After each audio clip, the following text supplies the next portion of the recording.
Right above me here is called an oscilloscope. Basically, it takes the electrical signal from the guitar and shows you its voltage over time. And with any sort of sound signal, AC signal, it's going up and down. It's vibrating.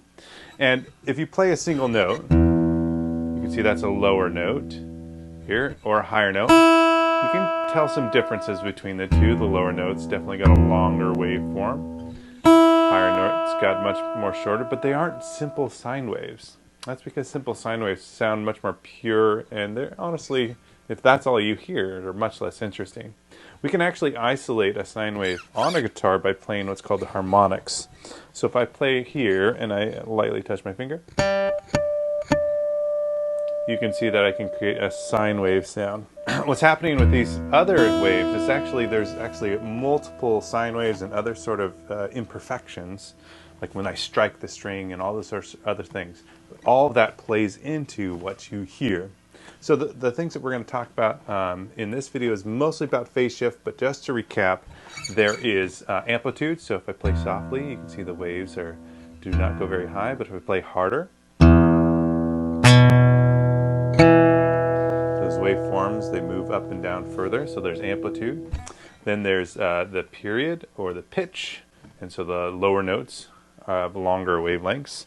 I can illustrate this even by doing some harmonics here. So there's a lower harmonic. See how wide those are. If I do a high harmonic, you can see how close together those are. Okay, so those high harmonics are vibrating much quicker than the lower harmonics. There's also timbre, which is why you can play two notes that are actually the same pitch, but they don't quite sound the same, even on the same instrument. Obviously, a trumpet's going to sound different than a guitar, or a violin or whatever. So there's more than just this, but even on the own guitar, there's a bunch of places where the note's the same, the pitch is the same, but the timbre or the tone is different. So I'll play you right now. So here's an open A string. You can see the shape and hear it. And here's that same note, but played on a lower string on the 5th fret.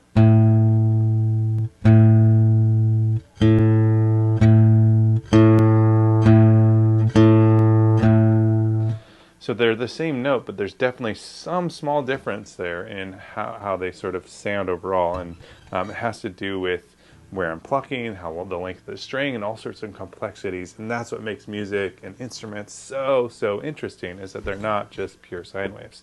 But to understand them, we've got to start with a pure sine wave. So at this point of the video, I'm going to turn on a phase shifter prototype that I'm working on right now.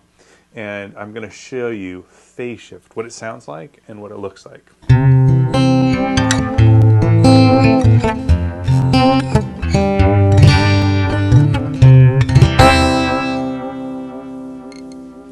Okay, so what I've done there is I've added a phase shifter effect. And you can see the graph of it on the oscilloscope right there in red. So blue is the original signal, red is the phase shifted signal. And the phase shifter is taking the signal and it is delaying it or shifting it backwards in times and then moving it back to the original.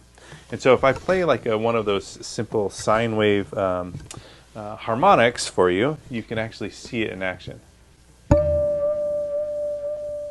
Let me play that again.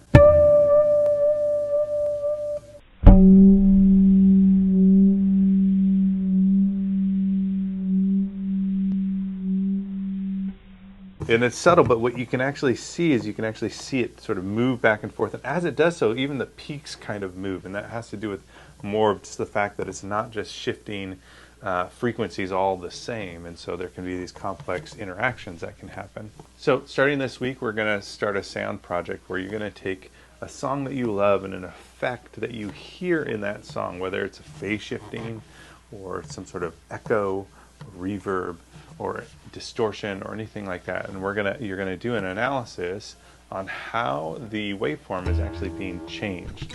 Is its amplitude being changed? Is its period being changed? Is its phase shift being changed? How are these shifts changing? And you might do it on more than one effect depending on how complex each one is, and that will be the way that you can boost your grade up to a B and even an A, depending on the level of work that you do. All right, I'll see you today during our webinar.